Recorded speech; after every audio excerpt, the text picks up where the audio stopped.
Hello, friend. If you're here, it means the day has quieted, the rush has slowed, and somewhere in the stillness you looked up, maybe through a window, maybe in your mind, and wondered about the stars.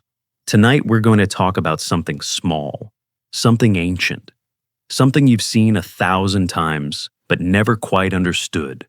Why do stars flicker? It's a question older than telescopes, older than cities.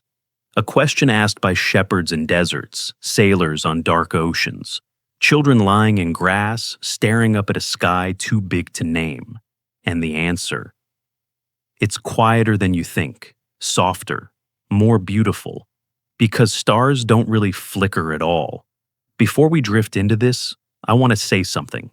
If you're here for the first time, or if you've been here before, and these quiet nights bring you comfort, you're welcome to stay. You might like to gently tap the like button, not because I ask, but because it tells the algorithm that slowness still matters. You can subscribe if you'd like more of these soft journeys and ring the bell not for noise, but so the next quiet night can find you again when you need it. No pressure, no urgency, just an invitation. Now, let's drift. Imagine this. You're standing outside. The air is cool. The sky is clear. Above you, scattered like salt across black cloth, are thousands of stars. And if you watch them long enough, really watch, you'll notice something strange. They shimmer. They pulse. They seem to breathe. Some flicker fast like candle flames in wind. Others glow steady for a moment, then tremble, then steady again. A few seem to dance, shifting colors red to white to blue, as if the sky itself is alive. It's hypnotic. It's ancient. And for most of human history, no one knew why. The Greeks thought stars were holes in the fabric of heaven, letting divine light leak through. Medieval monks believed the shimmer was angels singing their voices made visible. Sailors called it the winking of the drowned, a superstition born from too many nights at sea. But here's the truth whispered by science and told softly: stars don't flicker because they're unstable. They don't pulse because they're dying. They shimmer because of us, because of where we stand, because of the invisible ocean between us and them. Tonight we're going to take a journey, not through space though we'll touch it, not through time though we'll feel it. We're going to walk through light, through air, through the strange, beautiful accident of perception that makes distant suns look like they're trembling just for you. You don't need to understand everything. You don't need to remember the formulas or the names. You just need to rest, breathe, and let Starlight do the teaching. Because this story, this answer to why stars flicker, isn't just about physics. It's about distance, about atmosphere, about the way our eyes hold light before letting it go. It's about standing on a spinning rock wrapped in a blanket of gas, looking out at fires burning trillions of miles away, and somehow, impossibly feeling connected to them. So, let's begin where all light begins. Not in your eyes, not in the sky, but out there, in the furnace of a star. Every photon of starlight you see tonight started its journey a long, long time ago. The closest star to Earth besides our sun is called Proxima Centauri. It's a small, dim red dwarf star, barely visible even with a telescope. And it's 4.24 light-years away. That means the light you see from Proxima Centauri tonight left that star over 4 years ago. When that photon began its journey, you were younger. The world was different. Maybe you were in a different place living a different life. And yet that particle of light traveling at 300,000 kilometers per second, the fastest speed in the universe, has been moving through the void, in total silence, in total darkness, just to reach your eyes tonight. 4 years. For the closest star. Now, imagine the others. Sirius, the brightest star in the night sky, is 8.6 light-years away. The light you see from Sirius left when you were even younger still. Betelgeuse, that red giant in the shoulder of Orion, is roughly 640 light-years away. The light touching your eyes right now left Betelgeuse in the year 1384 before Columbus sailed before the printing press, before the Renaissance. And those are just the neighbors. Some stars you see tonight are thousands of light years away, tens of thousands. and a few of those faint, barely there pinpricks at the edge of vision are so distant that their light has been traveling since before human beings learned to speak. You're not looking at the present. You're looking at the past, at ghosts, at echoes. Every star you see is a time capsule frozen mid-burn, sending its light across the void like a message in a bottle, hoping without knowing that someone somewhere will see it. And you do. But here's the strange part. That light traveling for years, for centuries, for millennia, arrives at Earth almost perfectly. It crosses the emptiness of space without bending, without breaking, without fading into nothing. Space, after all, is a vacuum. There's no air, no dust, no interference, just pure, unbroken dark. And in that dark, light travels in straight lines, steady, predictable, constant. If you were floating in space far from any planet and you looked at a star, you'd see it perfectly still. No shimmer, no flicker. Just a hard, bright point burning cold and clear against the black. Astronauts on the International Space Station see stars this way. So did the Apollo astronauts on the moon. In every video, they took every photograph, the stars look sharp, frozen, eternal, because out there's nothing in the way. But down here there's us, and the ocean we live in. You probably don't think of it this way, but you're standing at the bottom of an ocean right now. Not water, not liquid, air. The Earth's atmosphere, the blanket of gas wrapped around the planet, stretches about 100 kilometers above your head. It's thick at the bottom, where you stand, and thins as it rises, fading slowly into space. And this ocean. It's not calm. It churns, it shifts, it breathes. Temperature changes from layer to layer. Pressure rises and falls. Humidity drifts in invisible currents.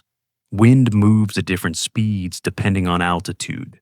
Even on the stillest night when the air feels frozen, the atmosphere above you is in constant motion, rolling, mixing, colliding.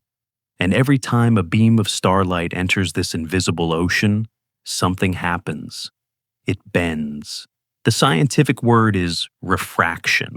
When light passes from one medium to another, say from the vacuum of space into the gases of Earth's atmosphere, it changes speed. And when light changes speed, it changes direction. You've seen this before even if you didn't notice. Put a straw in a glass of water. Look at it from the side. The straw appears to bend at the surface as if it's broken. That's refraction light, bending as it moves from air into water. Or imagine driving on a hot summer day. You see that shimmer on the road ahead, the mirage that looks like water. That's refraction to light, bending through layers of hot and cool air near the pavement. The same thing happens with starlight. As light from a distant star enters Earth's atmosphere, it passes through layers of air with different temperatures, different densities, different pressures. And each time it crosses a boundary between these layers, it bends. Just a little. Just enough. And because the atmosphere is always moving, always shifting, those bends change, constantly. One moment, the light bends left. The next, it bends right. Then up, then down. To your eye, standing at the bottom of this ocean, the star appears to move. It doesn't, of course. The star is millions of miles away, burning steady and still. But its light. Its light is trembling. Some nights are worse than others. On cold winter nights when the air is sharp and dry, stars flicker wildly.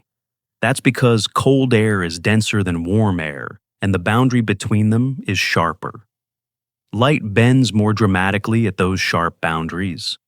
On humid summer nights, the air is thicker, softer. Stars still shimmer, but slower, gentler. And on nights when the atmosphere is very still, when there's no wind, no weather, no movement, the stars almost stop flickering entirely. They glow steady and calm, as if the sky has finally exhaled. But those nights are rare. Most nights the air is restless. And so, the stars shimmer.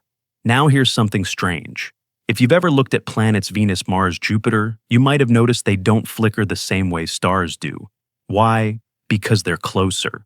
A star, even a relatively close one, is so far away that it appears as a single point of light. All the light from that star is focused into one tiny dot. So when the atmosphere bends that light, the entire dot moves, flickers, trembles. But a planet is close enough, at least cosmically speaking, that it appears as a disk. A tiny disk, yes, invisible to the naked eye, but a disk nonetheless. And because it's a disk made of many points of light, the atmospheric bending averages out. Some light bends left, some bends right, some bends up, some bends down. The result? Planets glow steady. It's one of the oldest tricks in astronomy. Ancient observers didn't have telescopes, but they knew if it flickers, it's a star. If it doesn't, it's a planet. They call planets wanderers because they move slowly across the sky. But they could have just as easily called them the still ones. So here we are, standing at the bottom of an invisible ocean, looking up at lights that traveled for years, sometimes centuries to reach us. And just before they arrive, just before they touch our eyes, they pass through this churning, breathing atmosphere. And they shimmer. Not because they're unstable, not because they're dying, but because the air between us and them is alive. Because the universe in its own quiet way is showing us something true. Nothing travels untouched. Even light, the fastest, most eternal thing we know, bends under the weight of the world. And maybe that's okay. Maybe the shimmer isn't a flaw. Maybe it's a reminder that we live here wrapped in air, protected by this fragile blanket of gas. A reminder that the stars, for all their distance, are still connected to us. That their light, ancient and tired, still finds a way to tremble when it touches home.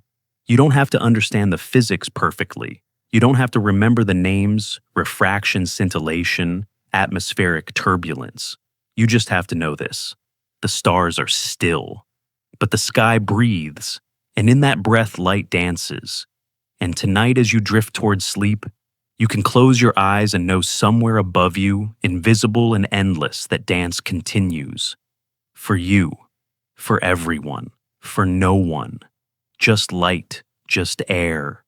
Just the quiet motion of a universe that doesn't need to be understood, only felt. So what happens when we look closer at this invisible ocean? When we follow the light deeper into the layers, into the turbulence, into the science that makes the shimmer real. That's where we're going next, into the currents, the winds, the hidden forces that make stars tremble in the dark. The light touches your eye in an instant, but it didn't start there. It started impossibly far away in a place you'll never visit at a time you can't imagine. And it traveled alone, silent, patient, across distances so vast that even numbers stop making sense.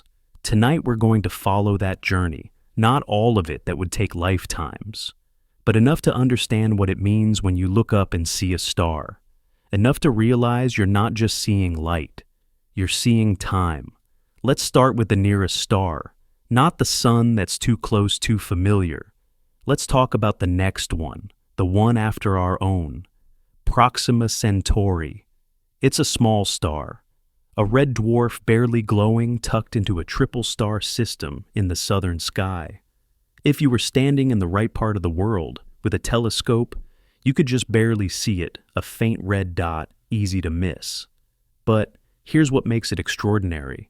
It's 4.24 light-years away. That means the light you see from Proxima Centauri tonight, right now, in this moment, left that star 4.24 years ago. Think about that. 4 years ago. Where were you? What were you doing? Who were you becoming? That photon of light, the one about to enter your eye, was already on its way. It left Proxima Centauri when you were younger, when the world was different, and it's been traveling ever since. Through the void, through nothing, at 300,000 kilometers per second, for 4 years, and it finally arrives tonight, just in time for you to see it. Now, 4.24 light-years might not sound like much. After all, it's the closest star, practically a neighbor. But let's put that distance into perspective. If you could travel at the speed of a commercial airplane, about 900 kilometers per hour, it would take you over 5 million years to reach Proxima Centauri. If you could travel at the speed of the fastest spacecraft humanity has ever built, the Parker Solar Probe moving at about 700,000 kilometers per hour, it would still take over 6,000 years. Even light, the fastest thing in the universe, takes over 4 years. Space isn't just big, it's incomprehensibly, impossibly, brutally empty. And yet, somehow light crosses it, every night, without fail, without sound, without pause. But Proxima Centauri is just the beginning. Look a little farther. Look at Sirius. Sirius is the brightest star in the night sky. It's hard to miss blazing white and blue, often mistaken for a plane or a satellite, because of how intensely it shines. Ancient Egyptians based their calendar on Sirius. They called it the Nile Star, because its rising marked the annual flooding of the river. Sirius is 8.6 light-years away. The light you see from Sirius left that star in 2016. Think back. 2016. Where were you? What was happening in the world? What songs were playing? What headlines were breaking? That light was already traveling, already moving through the dark, already on its way to you. And it's arriving now, tonight, in this quiet moment. You're not looking at Sirius as it is. You're looking at Sirius as it was almost a decade ago. Let's go farther. Look at Betelgeuse, that massive red swollen giant in the constellation Orion. It's one of the most famous stars in the sky, visible to the naked eye, even from cities. Astronomers love it because it's unstable pulsing nearing the end of its life. Betelgeuse is roughly 640 light-years away. The light you see tonight left Betelgeuse in the year 1384. Let that settle in for a moment. The Renaissance hadn't started yet. Gutenberg hadn't invented the printing press. Columbus hadn't sailed. Shakespeare hadn't been born. The world was smaller, quieter, slower. And in that year, 640 years ago, a photon of light left the surface of Betelgeuse and began its journey through the void. It's been traveling ever since, through centuries, through wars, through the rise and fall of empires, through the invention of electricity, the airplane, the internet. And tonight, it arrives. It touches your eye, and you see it. Not as it is now, as it was then. Here's the strange, haunting truth. Betelgeuse might already be dead. Astronomers have been watching it closely for years. It's a supergiant star, unstable and bloated, nearing the end of its life. At some point, maybe tomorrow, maybe in 100,000 years, it's going to explode in a supernova, one of the most violent events in the universe. But if that explosion happened 500 years ago, we wouldn't know yet, because the light from that explosion is still traveling, still crossing the 640 light-years between Betelgeuse and Earth. We could be looking at a ghost, a star that no longer exists, still shining in the sky because its final light hasn't reached us yet. And when it does, when that supernova light finally arrives, it will be bright, brighter than the full moon, visible during the day. A new star appearing suddenly in the sky, blazing for weeks before fading. But it won't be new. It will be old, ancient. A message from the past delivered late. Every star you see is like this. A time capsule, a memory, a photograph taken years, sometimes centuries, sometimes millennia ago. The stars aren't showing you the universe as it is. They're showing you the universe as it was. And the farther you look, the deeper into the past you see. Look at the stars in the Big Dipper. That familiar pattern, the one humans have used for navigation for thousands of years. The closest star in the Big Dipper, Megrez, is about 80 light-years away. The farthest Alkaid is roughly 100 light-years away. The light from those stars left before your grandparents were born, before World War II, before the invention of the radio. And yet, there they are, still forming the same shape, still guiding travelers, still hanging in the sky like they always have. Or look at Polaris, the North Star, the one sailors used to navigate the one escaping slaves followed to freedom. Polaris is 430 light-years away. The light you see tonight left that star in the year 1594. Shakespeare was 30 years old. Galileo hadn't yet turned his telescope toward the heavens. The scientific revolution was just beginning. And now that light traveling for over 400 years finds you. But let's go even farther. Let's talk about stars so distant, so faint that you can barely see them.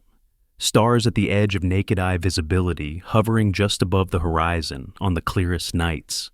Some of those stars are 1,000 light years away, 2,000, 5,000. The light from those stars left during the Middle Ages, during the Roman Empire, during the Bronze Age. Some of the faintest stars you can see if you're in a place dark enough far from city lights sent their light toward Earth before humans invented writing, before we had language, before we had names for things. And still impossibly that light kept moving, kept traveling, kept crossing the void without knowing if anyone would be there to see it. Now, here's the question you might be asking. If light takes so long to travel, how do we even see it? Why doesn't it fade? Why doesn't it weaken? Why doesn't it disappear into the dark? And the answer is one of the most beautiful things about light. It doesn't get tired. Light doesn't slow down. It doesn't lose energy as it moves through space. It just keeps going at exactly the same speed forever until it hits something. A photon that left a star 10,000 years ago is moving just as fast and carrying just as much energy as a photon that left 1 second ago. Space doesn't drain it, distance doesn't weaken it, the void doesn't swallow it. Light is patient, light is eternal. And that's why even after traveling for years, for centuries, it can still reach your eye and make you see. But here's the paradox. Light travels in straight lines. Perfect, unbroken, predictable lines. In the vacuum of space, nothing bends it, nothing stops it, nothing interferes. So, why after all that perfection, after all that time, after crossing trillions upon trillions of kilometers without a single mistake, why does it flicker when it finally arrives? The answer, as we've started to see, isn't in the star. It's not in the light. It's not even in space. It's in the last 100 kilometers, the final stretch, the very end of the journey. It's in our atmosphere. Imagine you're that photon. You've been traveling for 640 years. You've crossed 640 light years of emptiness. You've seen nothing, felt nothing. You've just been moving silent and alone through the dark, and then finally you reach Earth. You enter the atmosphere. And suddenly, for the first time in 640 years, something touches you. Air. Molecules of nitrogen, oxygen, water vapor. Invisible, scattered, constantly moving. And as you pass through them, they bend you. Just a little. Just enough. You were traveling in a straight line. But now you're not. You wobble. You shift. You refract. And to the person standing on the ground looking up, you appear to flicker. After 640 years of perfection, you stumble in the last 100 kilometers. That's the tragedy and the beauty. Stars don't flicker because they're unstable. They flicker because we're in the way, because we live at the bottom of an ocean of air, because the atmosphere, the very thing that protects us, that lets us breathe, that makes life possible, also distorts the light from the stars. It's as if the universe is whispering to us, and the air is translating, and something gets lost in translation. But maybe that's okay. Maybe the flicker is part of the message. Maybe it's a reminder that nothing, not even light, not even something that traveled for centuries, arrives untouched. That everything, even the most eternal things, bends under the weight of the world. So, when you look up tonight and you see a star shimmer, remember this. That light is older than you. Older than your parents, maybe older than your country. It's been traveling through darkness, through silence, through the endless void just to reach your eyes. And it almost made it perfectly. Almost. But then it touched the air, and it trembled. And that trembling, that's not a flaw, that's proof. Proof that the light is real. Proof that the journey is over. Proof that after all that time, after all that distance, it finally found home. But if the atmosphere bends light, if it distorts the stars, then what exactly is happening up there? What forces, what currents, what invisible motions are shaking the sky? That's where we turn next into the turbulence, the winds, the hidden chaos that makes the stars dance. You're standing at the bottom of an ocean right now. Not water, not liquid, something lighter, softer, and visible, air. And this ocean, this blanket of gas wrapped around the planet, is deeper than you think, stranger than you imagine. And it's the reason stars flicker. Because between you and the stars, there are 100 kilometers of atmosphere. And nothing that passes through it arrives the same. If you're here in the quiet, listening to this, maybe you're thinking about the sky differently now. About light, about time, about the distances we can't touch. And if these gentle drifts through science bring you peace, you're always welcome here. You can tap the like button if this feels like home. You can subscribe to let more quiet nights find you. And the bell, you can ring it softly, not for alerts, but so the next story knows where to land. No rush, no noise, just an open door. Now, let's sink into the ocean. The Earth's atmosphere is about 100 kilometers thick. That's if you measure from sea level to the edge of space, where the air finally thins into nothing. But it's not evenly spread. Most of the atmosphere, about 75% of it, is packed into the first 11 kilometers above your head. That's the layer we live in, the one we breathe, the one where clouds form and weather happens. It's called the troposphere, and it's chaos. Here's what most people don't realize. The air around you isn't still. Even on the calmest night when the wind has stopped and the trees are silent, the atmosphere is moving, constantly, invisibly. The air near the ground is warmer than the air higher up. Warm air rises, cool air sinks. Pockets of air with different temperatures, different pressures, different densities, they're all mixing, colliding, swirling. And every one of those pockets bends light differently. Think of it like this. Imagine you're standing in a swimming pool looking up at the sky. The water is calm on the surface, but underneath there are currents, tiny movements, shifts in temperature. Now, imagine dropping a coin into the pool and watching it sink. As it falls, it doesn't fall in a straight line. It wobbles, it drifts. The water pushes it left, then right, then left again. That's what happens to starlight as it passes through the atmosphere. The light enters from space straight, clean, perfect. But as it moves through the layers of air, each layer bends it. Just a little. Just enough. And because the air is always moving, the bending changes. Constantly. Unpredictably. To your eye, the star appears to shimmer. The scientific term for this is refraction. It's the same principle that makes a straw look bent when you put it in a glass of water. Light travels at different speeds through different materials. When it crosses from one material to another, from air to water, from space to atmosphere, it changes direction. But here's the key. Light doesn't just bend once, it bends continuously.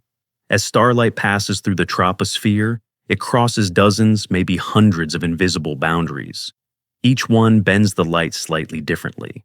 And because the air is turbulent, because it's always shifting, those boundaries are never in the same place twice. One moment the light bends one way, the next moment it bends another way. And the star flickers. Let's talk about temperature. The air at ground level is warmer than the air higher up. On average, the temperature drops about 6.5 degrees Celsius for every kilometer you rise. That might not sound like much, but it's enough. Warm air is less dense than cool air, and less dense air bends light less than dense air. So, as a beam of starlight passes from the cold upper atmosphere down through the warmer lower atmosphere, it bends. Gradually. Predictably. But the atmosphere doesn't change smoothly. There are pockets, layers, bubbles of warm air mixed with cool air, and each one refracts the light differently. Imagine driving on a hot summer day. You're on a long, flat road, and ahead of you, the asphalt seems to shimmer. It looks wet like there's water on the road. But when you get closer, the water disappears. That's a mirage. And it's caused by the same thing that makes stars flicker. Hot air near the pavement bends light from the sky downward, creating the illusion of water. Your brain interprets the bent light as a reflection, even though there's nothing there. The shimmer you see on the road, that's refraction in action. That's the air bending light because of temperature differences. Stars flicker for the same reason. Now, let's talk about something subtle, something most people never think about. Humidity. The amount of water vapor in the air changes how light bends. Dry air and humid air have different densities. And because density affects refraction, the more water vapor in the air, the more the light bends. On a humid summer night, when the air feels thick and heavy, stars flicker more slowly. The light is bending through denser, wetter air, and the changes happen more gradually. On a dry winter night, when the air is crisp and clear, stars flicker faster. The air is thinner, the temperature gradients are sharper, and the light bends more erratically. It's subtle, but if you've ever noticed that stars seem to shimmer differently depending on the season, that's why. The sky itself is breathing, and the stars reflect that breath. Here's a question you might be asking. If the atmosphere is so turbulent, if it bends light so much, why don't planets flicker like stars? It's a good question, and the answer is surprisingly simple. Planets are closer. A star, even the closest star, is so far away that it appears as a single point of light. All the light from that star is focused into one tiny dot. So when the atmosphere bends that light, the entire dot moves, and you see it as a flicker. But a planet is close enough that it appears as a disk. A tiny disk, yes. Too small for your naked eye to see. But your brain can sense the difference. Because the planet is a disk, it's made up of many points of light. And when the atmosphere bends those points, they don't all bend the same way. Some bend left, some bend right, some bend up, some bend down. The result, the bending averages out, and the planet glows steady. Ancient astronomers figured this out thousands of years ago. They didn't have telescopes, they didn't have lenses or instruments. They just had their eyes in the sky and time. And they noticed some lights in the sky flickered, others didn't. The ones that flickered were called stars. The ones that didn't flicker were called planets wanderers because they moved slowly across the sky over weeks and months. The Greeks used this to distinguish stars from planets. So did the Arabs, the Chinese, the Mayans. It was one of the first pieces of observational astronomy. A simple rule: if it flickers, it's far. If it doesn't, it's close. And it worked. For thousands of years. But here's something beautiful. Even though planets don't flicker like stars, they still shimmer, just differently.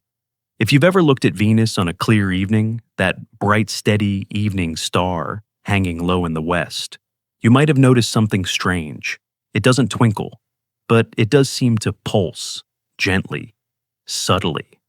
That's because Venus is close enough to appear as a disk, but it's still far enough that the atmosphere affects it. The light from Venus is more stable than starlight, but it's not perfectly still. And if you watch Venus through binoculars or a small telescope on a turbulent night, you'll see it shimmer.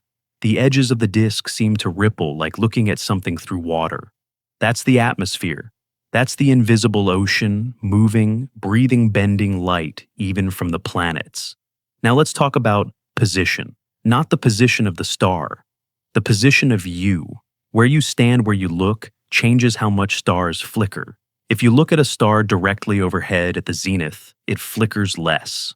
That's because the light is passing through the atmosphere at the shortest possible distance, straight down through about 100 kilometers of air. But if you look at a star near the horizon, it flickers wildly. Why?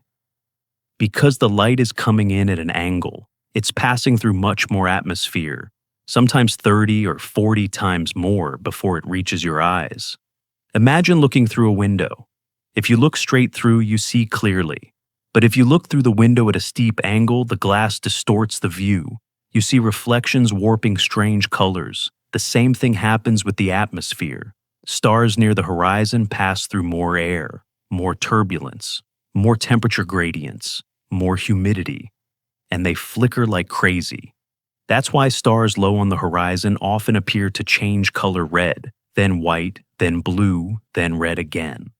The atmosphere is splitting the light into its component colors like a prism.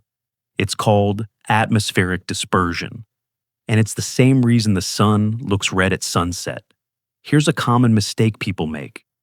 They think stars near the horizon are farther away. They're not.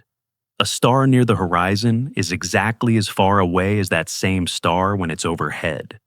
The distance between you and the star hasn't changed, but the distance between you and the star's light has. Because the light is traveling through more atmosphere, it takes longer to reach you. Not much longer, maybe a fraction of a second. But that's enough for the turbulence to bend it more, to distort it, more to make it flicker more. It's not about the star, it's about the path the light takes. So, here's what we know so far. Stars don't flicker because they're unstable. They flicker because the atmosphere, the invisible ocean we live in, is constantly moving. And as starlight passes through that ocean, it bends, continuously, unpredictably. The shimmer isn't in the stars, it's in the air. And the air is alive. It breathes, it churns, it shifts with temperature, with pressure, with humidity. And every shift, every breath, every tiny movement, it changes the path of light. It makes distant suns seem to tremble. But if you think about it, there's something poetic here. The atmosphere protects us. It gives us oxygen. It shields us from radiation.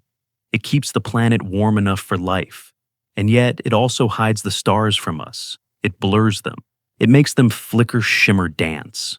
We can't see the universe clearly because we live inside this blanket of air. But that's okay. Because the flicker, the shimmer, it's a reminder that we're not floating in the void, that we're held protected, wrapped in something that keeps us alive. The stars flicker because we have an atmosphere, and we have an atmosphere because we have life. Maybe the shimmer is the price we pay for breathing, and maybe that's beautiful. Maybe it's enough to know that the stars are still out there burning steady and true, even if we can't see them perfectly. That the light is still traveling, still reaching us, still finding its way through the chaos. That even after crossing trillions of kilometers, even after bending and wobbling and trembling through the air, it still arrives, still touches your eyes, still makes you wonder. So, if the atmosphere is the lens constantly shifting, constantly bending light, then what exactly is moving up there? What invisible forces are churning the air, making the stars dance? We're about to step deeper into the turbulence, into the currents, into the hidden motions that shape everything you see in the night sky.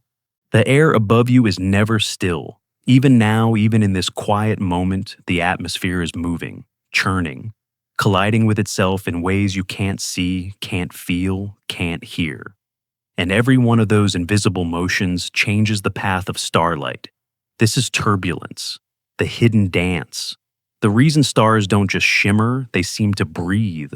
We've talked about the atmosphere as an ocean, as a lens. But now we need to talk about what that ocean is doing. Because it's not calm, it's not smooth. It's a storm, slow, silent, and endless. And understanding that storm is understanding why some nights stars flicker wildly, and other nights they barely move at all. Let's start with something simple: heat. The sun warms the earth during the day, but it doesn't warm it evenly. Roads and cities absorb heat and radiate it back into the air. Forests and fields stay cooler. Mountains reflect sunlight differently than valleys. Lakes and oceans hold heat longer than land. And all of that uneven heating creates pockets of warm air and cool air scattered across the landscape. Warm air is lighter than cool air, so it rises. As it rises, cool air rushes in to take its place. And that movement, that circulation is called convection. It's happening all the time. Even at night hours after the sun has set, the earth is still releasing heat, and the air is still moving. Now, here's where it gets interesting. As warm air rises, it doesn't rise smoothly. It rises in bubbles, in pockets, in invisible columns called thermals. Pilots know about thermals, glider pilots especially. They ride thermals to stay aloft, circling inside these rising columns of warm air, climbing higher and higher without an engine. Birds know about thermals too. Hawks, eagles, vultures, they soar inside, thermals wings spread, barely flapping, just spiraling upward on invisible currents. But for Starlight, thermals are chaos, because each thermal is a pocket of air with a different temperature, a different density, a different refractive index. And as Starlight passes through one thermal, it bends one way. Then it hits another thermal and it bends another way, then another, then another. The result: the star flickers, not because the star is moving, but because the air between you and the star is a maze of invisible shifting columns. Let's go higher. Above the surface, above the thermals, the atmosphere gets colder, much colder. The temperature drops steadily as you climb about 6.5 degrees Celsius per kilometer. By the time you reach the top of the troposphere, about 11 kilometers up, the temperature is around 60 degrees Celsius. That's colder than Antarctica, colder than the coldest winter night you've ever felt. And that cold air, it's denser than the warm air below, much denser. So you have warm, light air at the bottom, cold, heavy air at the top, and in between a gradient, a slope, a constant shift from one state to another. And Starlight has to pass through all of it. But the atmosphere isn't just layered vertically, it's also layered horizontally. Wind moves at different speeds at different altitudes. Near the ground, wind is slowed by friction trees, buildings, hills. It moves chaotically, swirling, changing direction. Higher up, wind moves faster, much faster. At about 10 kilometers above the Earth, there's a river of air called the jet stream. It flows from west to east, circling the planet, moving at speeds of 200 to 400 kilometers per hour, sometimes faster. The jet stream isn't a single smooth current. It meanders, it splits, it forms waves and eddies like a river flowing over rocks. And all of that movement, all of that turbulence affects Starlight, because as light passes through the jet stream, it's passing through air that's moving horizontally at hundreds of kilometers per hour. And that motion creates sheer layers of air sliding past each other, creating pockets of turbulence. And turbulence makes stars flicker wildly. Here's a way to visualize it. Imagine you're in a car driving at night. You're looking at the headlights of a car ahead of you. If the air is perfectly still, the headlights look steady. But if there's heat rising from the road, if there's a mirage, the headlights seem to shimmer. They flicker. They dance. That's turbulence. That's air moving, bending light, making distant sources of light appear unstable. Now, imagine the car ahead of you is 640 light years away, and the heat rising from the road is the entire atmosphere. That's what stars are dealing with. Here's something most people don't realize. Turbulence isn't just about big movements. It's about small ones too. Tiny eddies, microscopic swirls, pockets of air the size of your hand, spinning, mixing, colliding. Scientists call this microturbulence. And it's everywhere. Even on the calmest night, even when the air feels perfectly still, there are tiny currents moving through the atmosphere. Invisible rivers flowing, churning, too small to feel, but large enough to bend light.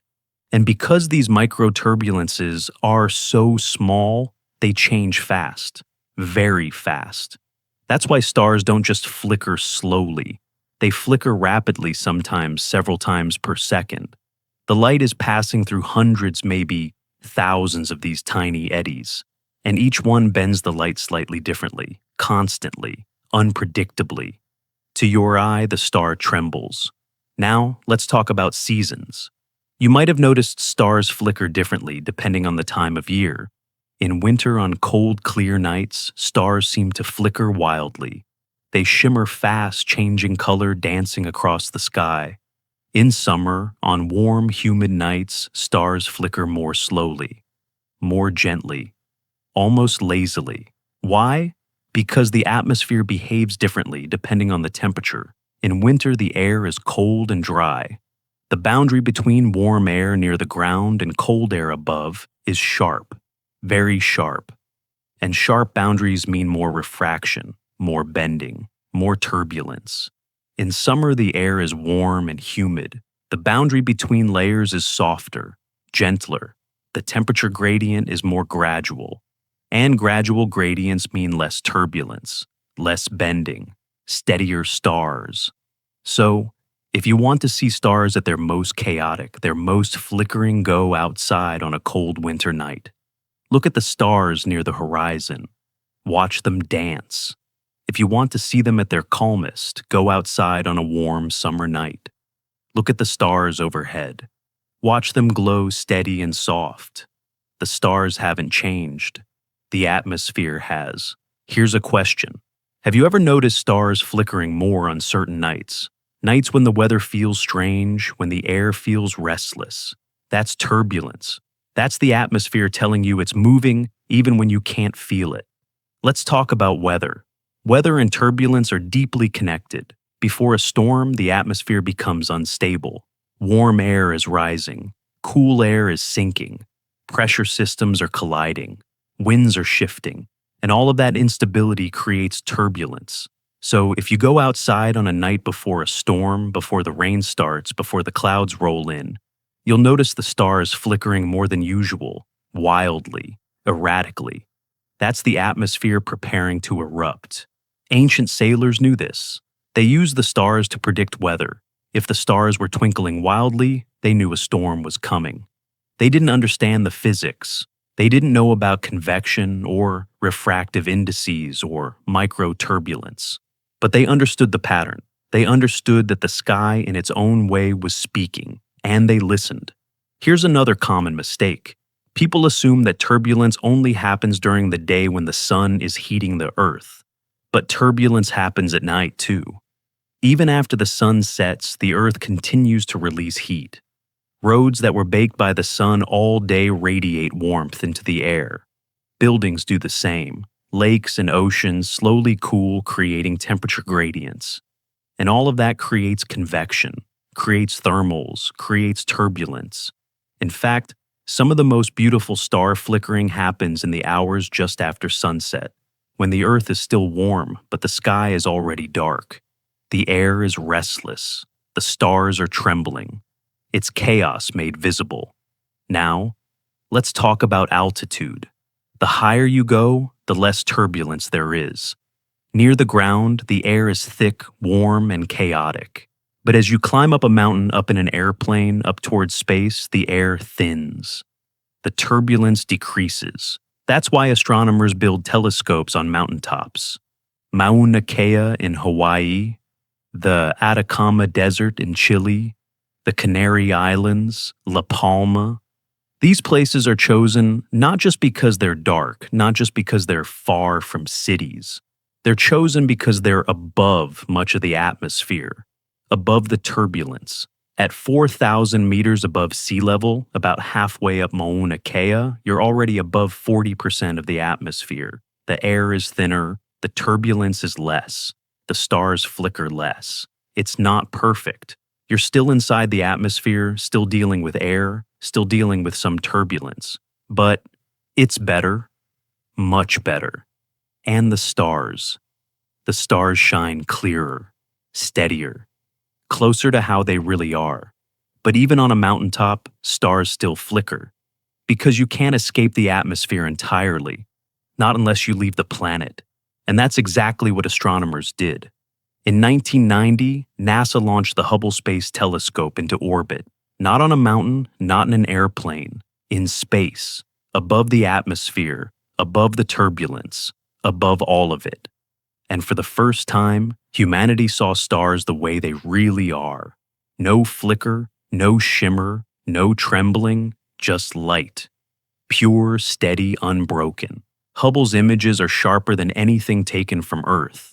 Not because Hubble is a better telescope, many ground-based telescopes are larger, more powerful, but because Hubble doesn't have to look through 100 kilometers of churning air. It sees the universe directly. And the stars, they don't flicker at all. So here's what we've learned. Stars flicker because the atmosphere is turbulent. And the atmosphere is turbulent because it's alive. because it's warm and cool and moving and mixing and colliding with itself constantly and visibly without rest. Thermals rise, jet streams flow, micro eddies spin, and every one of those motions bends light, changes its path, makes distant stars appear to tremble. It's not the stars, it's never the stars. It's the air, the invisible ocean, the blanket of gas that keeps us alive and hides the universe from us. But here's the beautiful part. That turbulence, that chaos is proof of something. Proof that we live on a planet with weather, with wind, with life. Dead planets don't have turbulence. They don't have atmospheres that churn and breathe and move. They don't make stars flicker. But we do. And maybe that's not a flaw. Maybe it's a gift. Because the flicker reminds us we're not looking at the stars from the void. We're looking at them from home, from a planet that breathes, from an atmosphere that protects us even as it blurs the view. So the next time you see a star flicker wildly trembling in the dark, remember, it's not breaking. It's not unstable. It's just light passing through a storm too small to see. And that storm, that's the air. That's the wind. That's the invisible currents that make this planet alive. But turbulence is only part of the story. Because for centuries, scientists didn't have a name for this shimmer, this dance of light. And when they finally named it, they discovered something deeper, something about the limits of what we can see and how we've learned to see past them. For thousands of years, humans looked up and saw stars shimmer. And for thousands of years, no one knew why. They had theories, stories, guesses, but they didn't have the word that would turn a mystery into something measurable, something understood. That word is scintillation. And the journey to that word, the centuries of watching, wondering, testing, is a story about how we learn to see what's invisible. We've been talking about light, about turbulence, about the way air bends starlight into something that trembles. But now we're going to talk about the people who figured it out, the ones who looked at the flicker and refused to accept mystery as an answer. Because naming something doesn't make it less beautiful, it just makes it real. Let's go back, way back, to ancient Greece, to a man named Aristotle. Aristotle was a philosopher, a teacher, a student of everything. And one night, like everyone else, he looked up and noticed stars flicker. Planets don't. He wrote about it. He tried to explain it, and he got it wrong. Aristotle believed the shimmer came from our eyes. He thought that when we looked at something very small and very distant, our vision trembled, that the flicker wasn't in the stars, it was in us. He wasn't entirely wrong. Our eyes do play a role, but the main cause, he missed it. Because Aristotle didn't know about refraction. He didn't know about the atmosphere as a lens. He didn't have the tools to measure air to understand its density, its motion. So he guessed. And his guess, like so many ancient guesses, became accepted truth for over 1,000 years. Fast forward to the 1600s, to a man named Isaac Newton. Newton was obsessed with light. He wanted to understand it completely what it was, how it moved, why it behaved the way it did. He took a glass prism and held it up to sunlight, and he watched as the light split into a rainbow red, orange, yellow, green, blue, indigo, violet. 7 colors, separated, distinct. Newton called it a spectrum. And he realized white light isn't pure. It's a mixture, a blend of every color traveling together, only separated when something bends them differently. And that bending, he called it refraction. Newton didn't study stars directly, but his work on refraction, on how light bends when it passes from one material to another, laid the foundation. Because if light could be split by a prism, it could be split by air. And if it could be split by air, it could be bent by air. And if it could be bent by air in motion, air that was constantly shifting, constantly changing, then maybe that explained the shimmer. But it wasn't until the 1800s that scientists really started paying attention. By then, telescopes had improved. Astronomers were building bigger lenses, better instruments, more precise measurements. And they kept running into the same problem. No matter how good their telescope was, stars still looked blurry, still flickered, still refused to come into perfect focus. At first, they thought it was the telescope's fault. They blamed the glass, the mirrors, the alignment. But then they realized it wasn't the telescope. It was the air. The atmosphere was the problem. One astronomer, an Englishman named George Airy, spent years trying to measure the limits of telescopic resolution. How sharp could an image be? How small could a star appear? And he discovered there was a limit, not because of the telescope, but because of turbulence. The air above the telescope was constantly moving, and that motion, those invisible currents, blurred everything. He called the effect atmospheric disturbance. We call it scintillation. The word itself comes from Latin, scintilla. It means spark. A scintillation is a tiny flash, a brief shimmer, a spark of light that appears and disappears. It's a perfect word, because that's exactly what stars do when you watch them closely.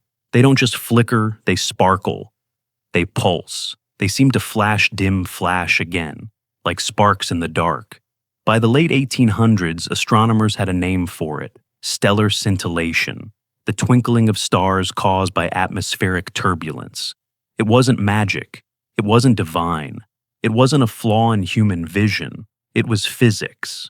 But here's the thing about naming something. Once you name it, you can measure it. And once you can measure it, you can try to fix it.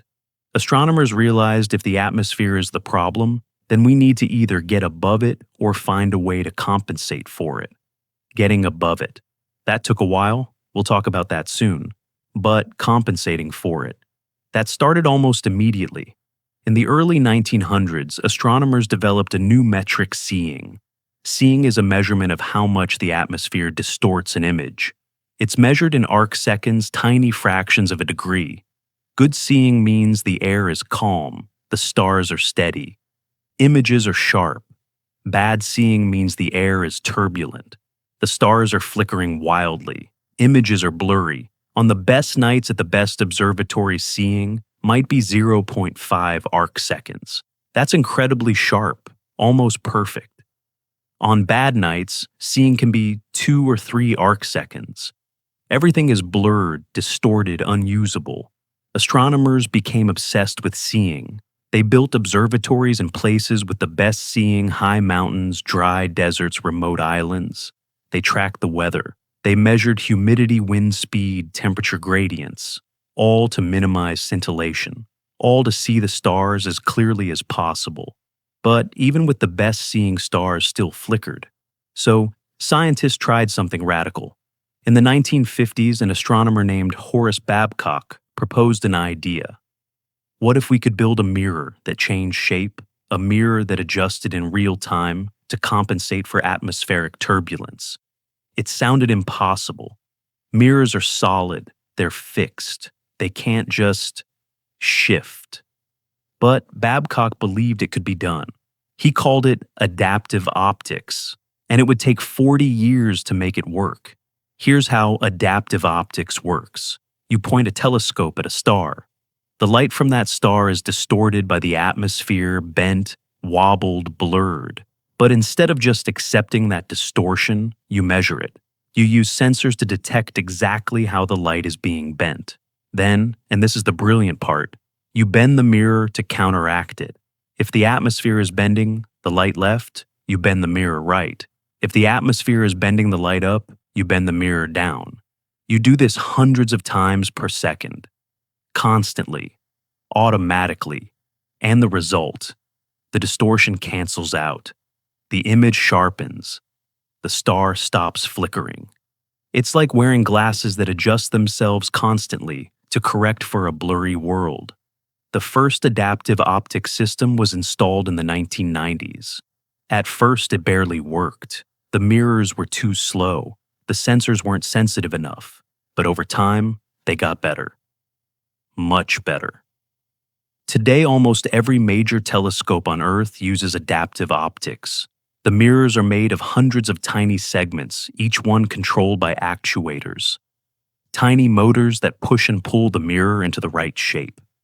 The sensors measure the atmosphere thousands of times per second. And the computers. They calculate the corrections faster than a human eye can blink. The result is astonishing. With adaptive optics, ground-based telescopes can see almost as clearly as space telescopes. Stars that used to flicker and blur now appear sharp, steady frozen. Scintillation. The thing that plagued astronomers for centuries has been mostly defeated. But here's the irony. We spent centuries trying to get rid of the flicker, trying to see stars as they really are without the shimmer. And yet, for most of us, for everyone not using a telescope, the flicker is still there. Because we don't have adaptive optics in our eyes. We don't have mirrors that adjust. We just have the atmosphere and the stars and the ancient dance between them. And maybe that's okay. Because the flicker, the scintillation, the shimmer, it's part of the experience. Part of what makes looking up feel magical. We named it. We measured it. We learned how to fix it. But we didn't erase it. We can't. Not for everyone. The stars still flicker. And they always will. Here's something interesting. Different stars scintillate differently. Bright stars flicker less than dim stars. Why? Because bright stars send more photons, more particles of light toward your eye every second. And when you're averaging over thousands of photons, the fluctuations smooth out. Dim stars send fewer photons, so each individual flicker is more noticeable. Blue stars flicker more than red stars. Why?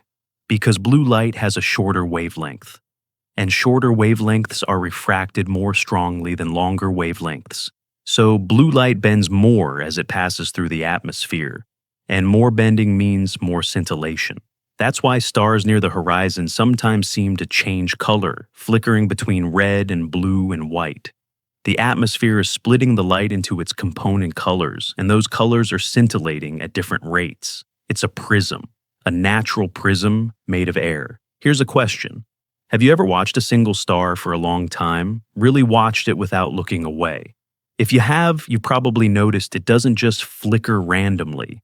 There's a rhythm, a pattern, almost like it's breathing. That's scintillation.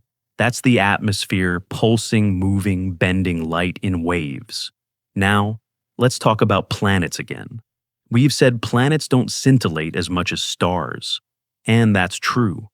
But they do scintillate a little. Mars, when it's far from Earth, appears small enough that it scintillates faintly. Not like a star, but enough to notice if you're paying attention. Venus, when it's very low on the horizon, scintillates too. Not because it's far, but because the light is passing through so much atmosphere. Even the moon scintillates.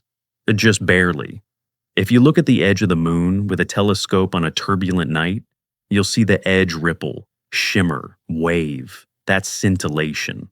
That's the atmosphere distorting everything, even something as close and bright as the moon. Nothing escapes it, nothing arrives untouched. So here's what we've learned. Scintillation is real, it's measurable, it's understood. But understanding it didn't make it less beautiful.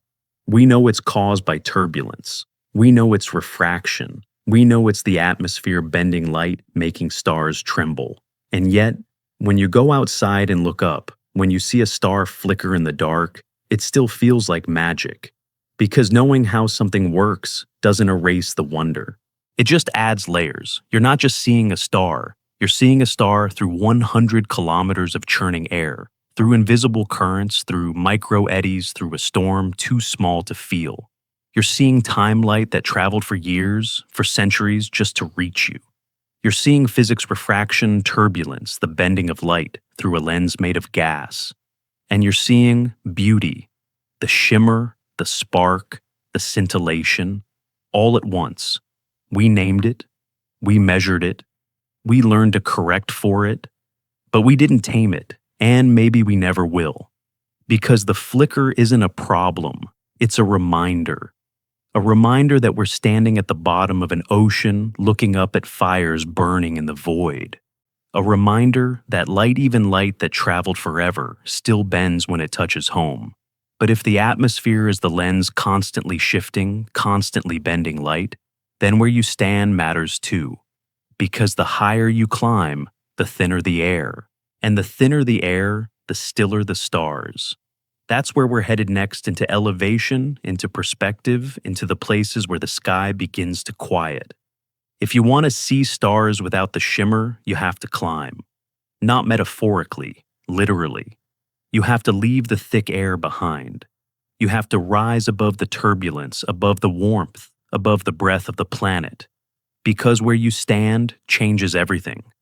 The stars don't move. The light doesn't change. But the air between you and them. That air is different at sea level than it is on a mountain.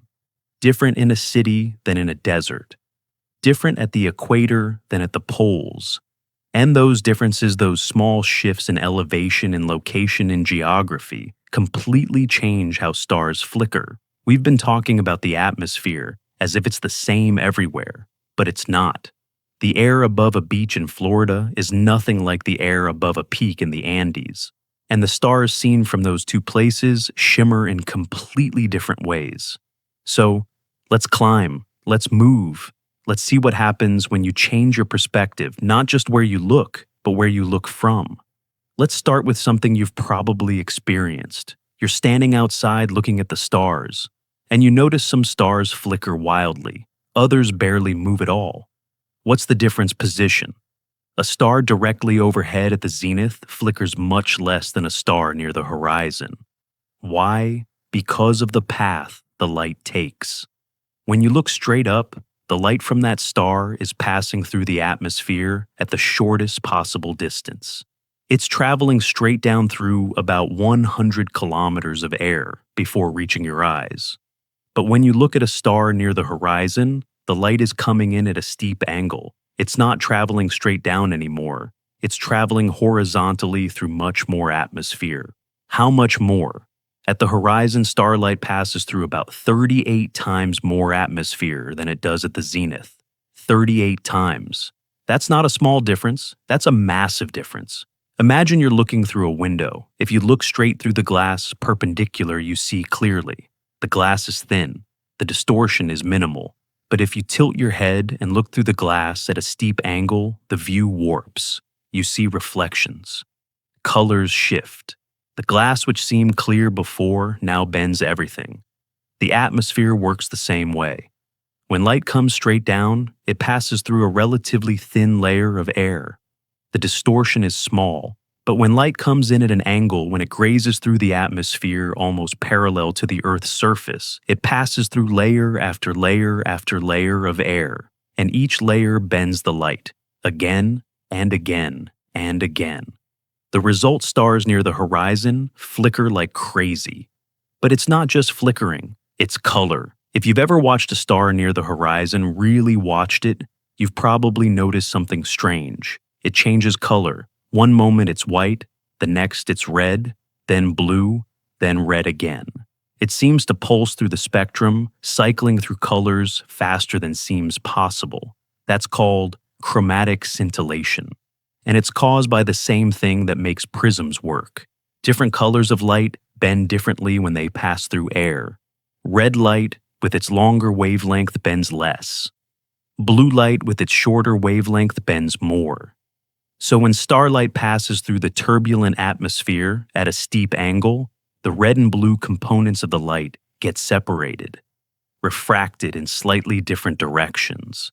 And because the atmosphere is constantly shifting, those colors flicker in and out of view. Your eye sees red, then blue, then red again.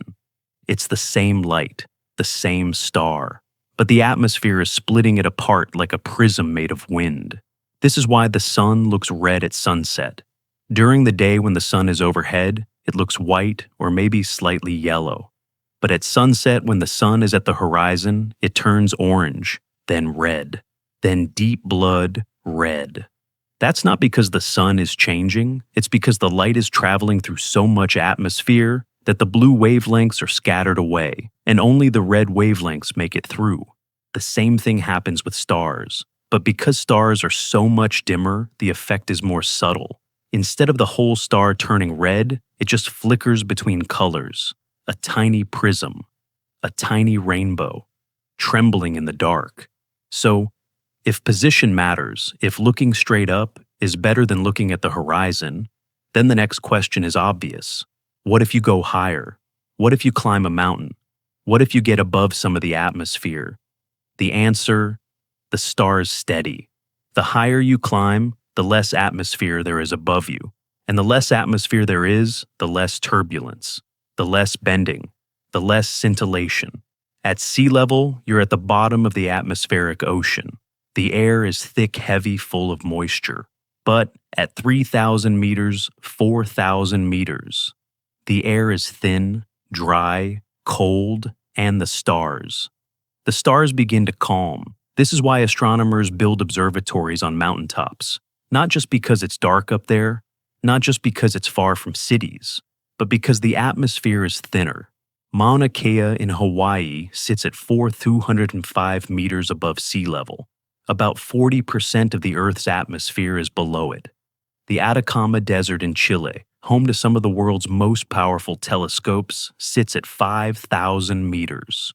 Over half the atmosphere is below it. At those altitudes, the air is so thin you can barely breathe. Visitors get altitude sickness, headaches, dizziness, nausea, but the stars are steady, clear, sharp.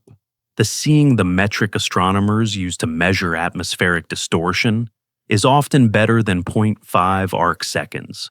That's almost perfect. From sea level seeing is typically 2 or 3 arc seconds. From a mountain, it's 5 times better. But it's not just about altitude, it's about location. Some places on Earth have naturally calm atmospheres, some places don't. Deserts, for instance, are excellent for stargazing, not just because they're dark, but because they're dry. Water vapor in the air increases turbulence. It adds another layer of density variation, another source of refraction. But in a desert, the air is bone dry. There's almost no moisture. And without moisture, the atmosphere is more stable. That's why the Atacama Desert is one of the best places on Earth to observe the stars. It's high dry and incredibly stable. The stars barely flicker at all. Islands are good too, but for a different reason. On an island, especially a remote island, the air flows smoothly over the ocean before reaching land. Ocean air is stable. It doesn't have the temperature variations you get over land. So observatories are built on islands like La Palma in the Canary Islands or Mauna Kea in Hawaii. The air flowing in from the ocean is steady, predictable, calm. The stars seen from these islands shimmer less than they do almost anywhere else on Earth. But here's the sad truth. Most of us don't live on mountaintops. We don't live in deserts or on remote islands. We live in cities, near sea level, surrounded by buildings, roads, heat. And cities are terrible for stargazing. Not just because of light pollution, though, that's a huge problem, but because of heat. Cities are hot. Roads, buildings, parking lots, they absorb heat all day and radiate it back at night. That heat creates thermals, rising columns of warm air, turbulence, and turbulence makes stars flicker. So even if you could somehow block out all the city lights, even if you could see the stars clearly, they'd still shimmer wildly because the air above a city is chaotic. Here's a comparison. Stand in the middle of a city on a summer night. Look up. Find a bright star, Vega, maybe, or Arcturus. Watch it. Really watch it. It flickers rapidly, almost violently. The light seems to dance, to pulse, to shift. Now drive out of the city. Go to the countryside. Find a dark field far from roads, far from buildings. Look at the same star. It's calmer, steadier. The flicker is slower, gentler, softer. Now imagine climbing a mountain. Imagine going to 4,000 meters. Imagine standing in the Atacama Desert under the clearest sky on Earth. Look at that same star again. It's almost still, almost perfect. The star hasn't changed. You're still looking at the same light from the same source traveling the same distance. But the air is different. And that difference is everything. Here's something most people don't realize. Humidity doesn't just affect how stars flicker. It affects how many stars you can see. In a humid place near the coast, in a rainforest, in a swamp, the air is full of water vapor. and water vapor scatters light. Not just starlight, all light. So even if there's no light pollution, even if the sky is technically dark, the moisture in the air creates a kind of haze, a glow, a softness, and that glow makes faint stars disappear. But in a dry place, in a desert on a high plateau, where the air is thin and bone dry, the sky is black, truly black, and faint stars you could never see from a humid place suddenly become visible. It's not that there are more stars, it's that the air is clear enough to let their light through. Have you ever been somewhere, maybe on a trip, maybe on a hike, where the stars look different than they do at home, brighter, steadier, more numerous? That's not your imagination. That's the air. That's the atmosphere, quieter, thinner, letting the universe through. Now let's talk about latitude. The closer you are to the equator, the more atmosphere you're looking through. Why? Because the Earth bulges at the equator. The atmosphere is thicker there, about 8 kilometers thicker than at the poles. So if you're standing at the equator and looking at the stars, you're looking through more air than someone standing at the North Pole. More air means more turbulence, more scintillation. But there's a trade-off. At the equator, you can see both the northern and southern skies. You have access to more stars, more constellations, more of the galaxy. At the poles, the atmosphere is thinner, the stars are steadier, but you only see half the sky. So, where's the best place to be? Somewhere in between. Somewhere with access to a wide view of the sky, but also with thin, stable air. That's why observatories cluster around 20 to 30 degrees latitude. Chile, Hawaii, the Canary Islands. It's the sweet spot. The place where the atmosphere is calm enough and the sky is wide enough. But even in the best locations, stars still flicker. Even on Mauna Kea, even in the Atacama, even with adaptive optics correcting for turbulence, stars still shimmer. Just a little. Because you can't escape the atmosphere entirely, not unless you leave the planet. And that's exactly what we did. In 1990, the Hubble Space Telescope was launched into orbit, not on a mountain, not in a desert, in space, 400 kilometers above the Earth, above the atmosphere, above the turbulence, above all of it. And for the first time, humanity saw stars without scintillation. No flicker, no shimmer, no chromatic aberration. Just pure, unbroken light. Hubble's images are sharper than anything taken from the ground, not because Hubble is a bigger telescope, but because it doesn't have to look through air. It sees the universe directly, unfiltered, untouched. But here's the thing.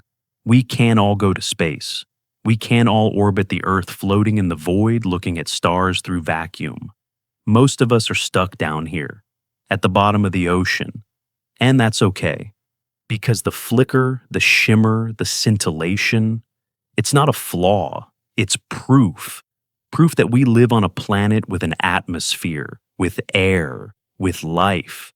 Dead worlds don't have scintillation. Mars barely has it. The moon doesn't have it at all. But Earth makes stars flicker.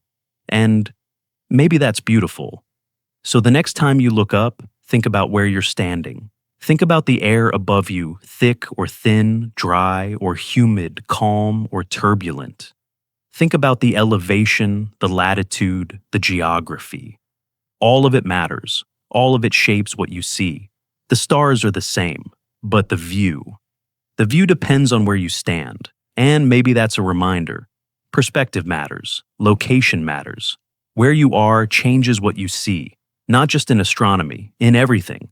But there's one more perspective we haven't explored yet, the strangest one, the one that lives inside you.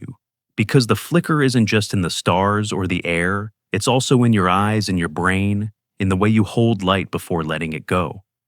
The flicker isn't just out there, it's in here too, in your eyes, in your brain, in the way you process light, hold it, interpret it, let it go. Because seeing isn't passive. It's not like opening a window and letting the world pour in. Seeing is active. It's construction. It's your brain taking fragments of light and building a story. And sometimes, more often than you'd think, that story includes things that aren't quite real. We've talked about the atmosphere, about turbulence, about refraction.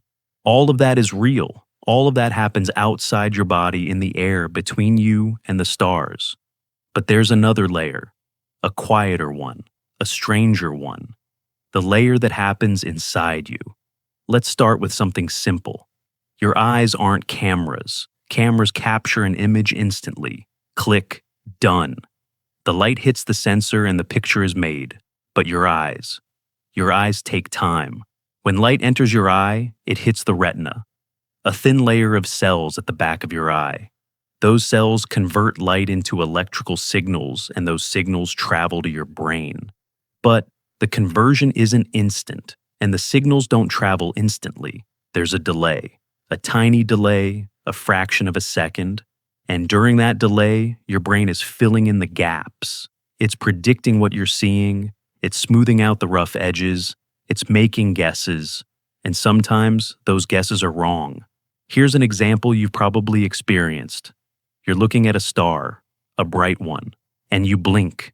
For a split second, the star disappears. Your eyelid blocks the light. But when you open your eyes again, the star is still there, and it doesn't feel like it ever left. Why? Because your brain kept it there. Your brain remembered the star. It held onto the image even while your eyes were closed, and it seamlessly stitched the before and after together. You didn't notice the gap. You didn't feel the interruption. Your brain lied to you. Gently, helpfully. And you believed it. Now let's talk about flicker. When a star flickers, when its light wobbles, brightens, dims, it's not flickering randomly. It's flickering fast, very fast, sometimes several times per second. But your eyes can't keep up with that. Your brain processes visual information at about 10 to 12 frames per second, maybe 15 if you're really paying attention. Anything faster than that, your brain smooths it out, averages it, blurs it together. It's called persistence of vision. Your brain holds on to an image for about 1/10 of a second after the light is gone. And during that time, if new light arrives, your brain blends the two images together. That's how movies work. That's how animation works. A movie plays at 24 frames per second, but you don't see 24 separate images. You see one continuous flowing motion.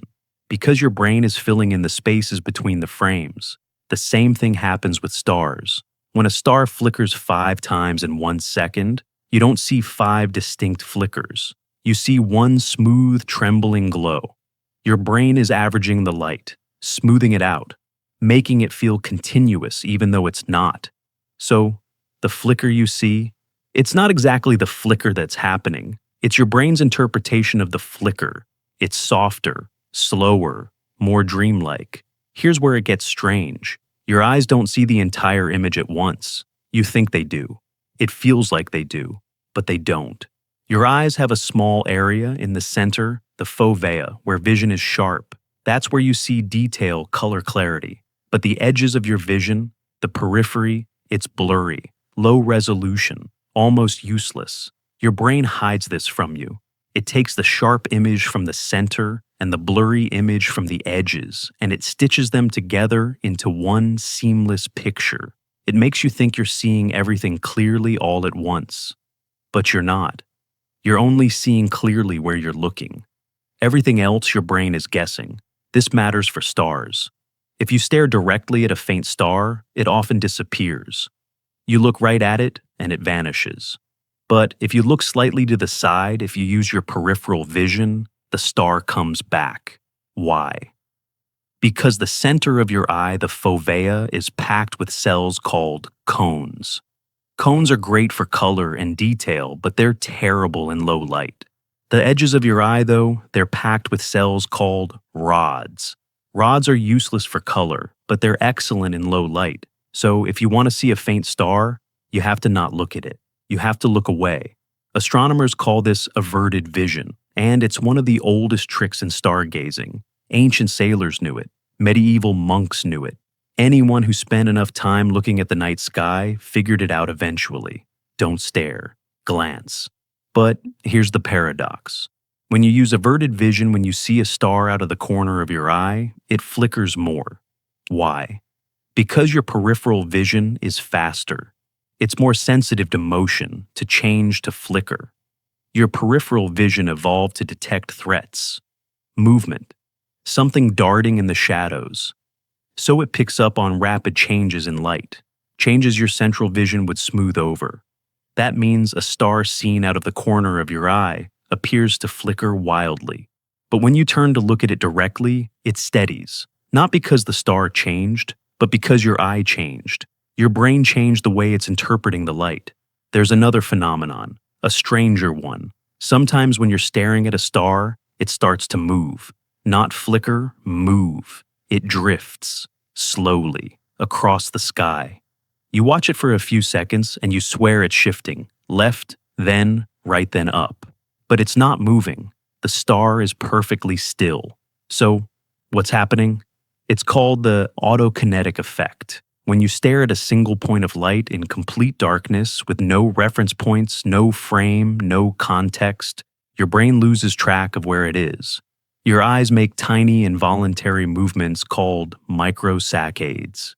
Little jitters, little shifts. Normally, your brain compensates for these movements.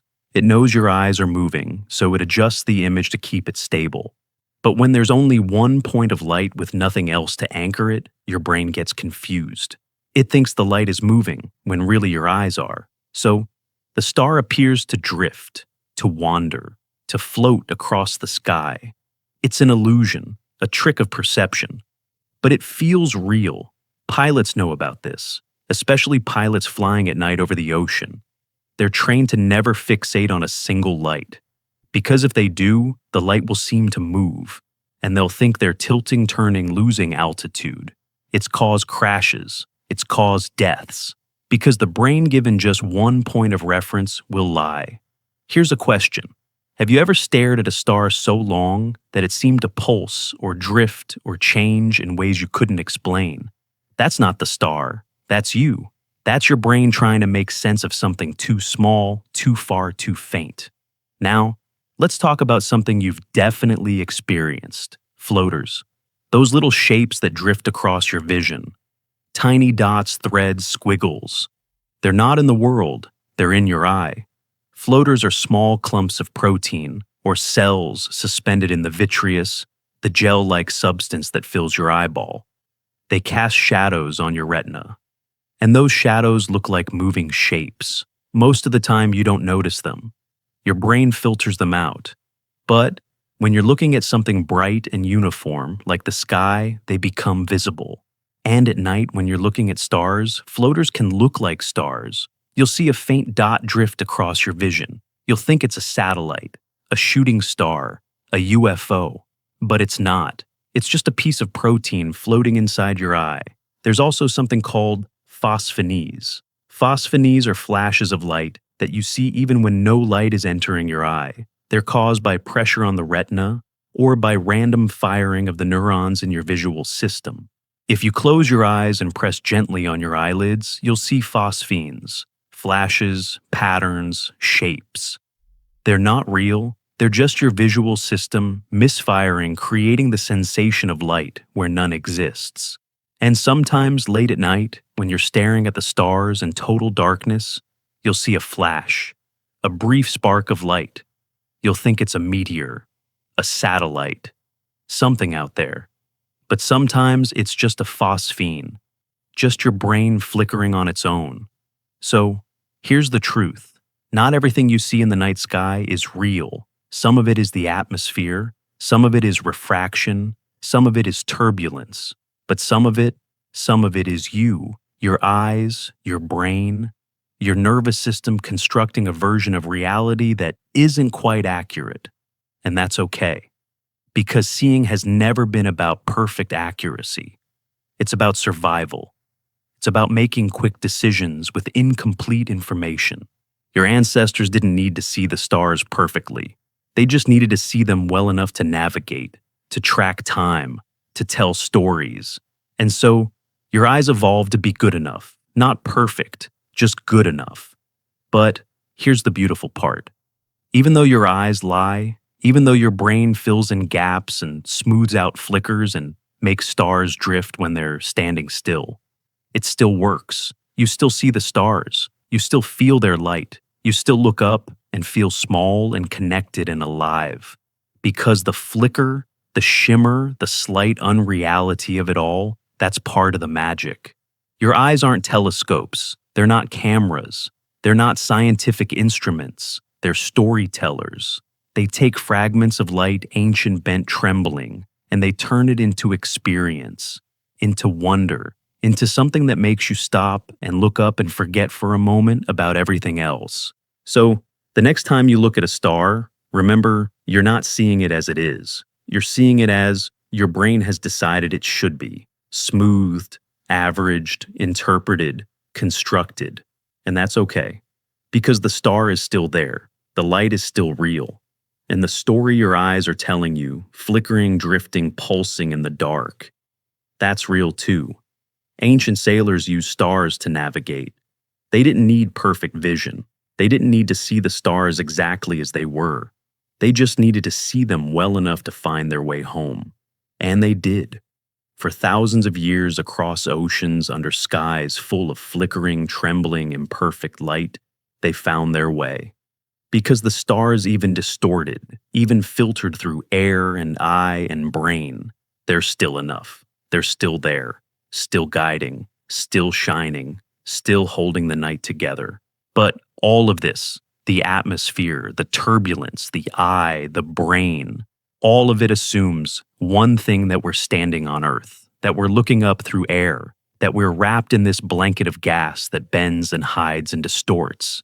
So, what happens when you leave? When you step outside the atmosphere into the void where there's nothing between you and the stars? Imagine this. You're floating, weightless, silent. Below you, the Earth curves blue and white, wrapped in its atmosphere like a veil. Above you, darkness, pure, absolute, endless. And in that darkness, stars. Thousands of them, tens of thousands. More than you've ever seen from the ground. And they don't flicker, not even once. They hang there frozen perfect like diamonds pressed into black velvet. This is what astronauts see. This is what space looks like. And it changes everything. We've spent this whole journey talking about why stars flicker, about the atmosphere, the turbulence, the refraction, about the air between us and them bending light, making distant suns tremble. But now, we're going to talk about what happens when you remove the air, when you leave the planet, when you step outside the ocean and see the universe as it really is. Because out there beyond the atmosphere, stars don't shimmer, they don't dance, they don't breathe, they just shine. Steady, still, eternal. Let's go back to 1969, Apollo 11. 3 men in a tiny capsule hurtling toward the moon. Neil Armstrong, Buzz Aldrin, Michael Collins. For 3 days they traveled through the void, and every night or what passed for night in space they looked out the window, and they saw stars. But not like they'd ever seen them before. On Earth, even on the clearest night, stars flicker. They shimmer, they pulse. But in space, the stars were hard, sharp, unwavering. Buzz Aldrin described it later. He said the stars looked unreal, like they had been painted onto a backdrop, like they weren't moving, weren't alive. They didn't twinkle. And without the twinkle, they felt strange, almost fake, because we're so used to the flicker. We're so used to stars that tremble, that when we see them perfectly still, they don't feel right. Here's why stars don't flicker in space. There's no atmosphere. That's it. That's the whole answer. On Earth, stars flicker because their light passes through 100 kilometers of churning air. The air bends the light constantly, unpredictably. But in space, there's no air, no gas, no molecules to bend the light, just vacuum. And in a vacuum, light travels in perfect straight lines. No wobble, no distortion, no change. So, the stars, those distant suns burning trillions of miles away, appear exactly as they are, steady, still, frozen in the dark. Astronauts on the International Space Station see this every day. or every 90 minutes technically. That's how long it takes the ISS to orbit the Earth. Every 90 minutes they pass from daylight into darkness, and when they do, the stars come out. And they don't flicker. Scott Kelly, who spent a year on the ISS, said the stars were one of the strangest things to get used to. On Earth, you glance at the sky and the stars feel alive. They shimmer, they move. But in space, you look out the window and the stars just stare back, unblinking, unmoving, like they're watching you. But here's something people don't realize. In space, stars are harder to see. Wait, what? You'd think it would be the opposite. No atmosphere, no light pollution, nothing in the way. Shouldn't stars be easier to see? Not necessarily, because space is bright, not the darkness of space itself, but the sunlight. When the sun is in view, when the ISS is on the day side of the Earth, the sunlight is blinding, impossibly bright. There's no atmosphere to soften it, no air to scatter it. Just pure, direct, unfiltered sunlight. And in that light, stars disappear, not because they're not there, but because the contrast is too great. The sun overwhelms everything. It's like trying to see stars at noon on Earth. You can't. The sky is too bright. In space, the same thing happens. When the sun is up, the stars vanish. But when the sun sets, when the ISS passes into the Earth's shadow, the stars come back. And they're sharp, clear, perfect. Let's go farther. Let's go to the moon. In July 1969, Neil Armstrong and Buzz Aldrin became the first humans to walk on another world. And when they looked up, they saw something no human had ever seen before: stars in a black sky. In the middle of the day. On Earth, the sky is blue during the day because the atmosphere scatters sunlight. That scattering fills the sky with light-making stars invisible. But the moon has no atmosphere, no air, no scattering. So even with the sun blazing overhead, the sky stays black. And in that blackness, stars. Or at least they should have been visible. But here's the problem. The moon's surface is bright, incredibly bright. The lunar soil, the regolith, reflects sunlight intensely. And in the glare of that reflected light, stars are hard to see. It's the same problem astronauts face on the ISS. The contrast is too great. So during the Apollo missions, astronauts didn't spend much time looking at stars. They were too busy, too focused on not dying. But at night during the lunar night, when the sun was below the horizon, the stars came out. And they were stunning, brighter than on Earth, sharper, more numerous, because there was no atmosphere, no air, no interference, just light traveling unbroken across the void, finally reaching eyes that could see it clearly. Here's a common misconception. People look at photos from the Apollo missions and say, "Where are the stars? There should be stars in the sky. This is proof the moon landing was fake." But that's not how cameras work. When you take a photo of a bright subject like an astronaut in a white spacesuit, standing on bright lunar soil with the sun blazing, you have to use a fast shutter speed. A fast shutter speed lets in very little light, just enough to capture the bright subject. But stars are faint. To capture stars, you need a long exposure, a slow shutter speed. You can't do both at once. So in every Apollo photo, the stars are there. They're just too faint to show up. But the astronauts saw them. Every single one of them reported seeing stars when the conditions were right. And they said the same thing: the stars didn't flicker. And it felt wrong. Let's talk about Mars. Mars has an atmosphere, but it's thin. Very thin. About 1% the density of Earth's atmosphere. That's almost nothing. It's barely there. So, do stars flicker on Mars a little, but not much?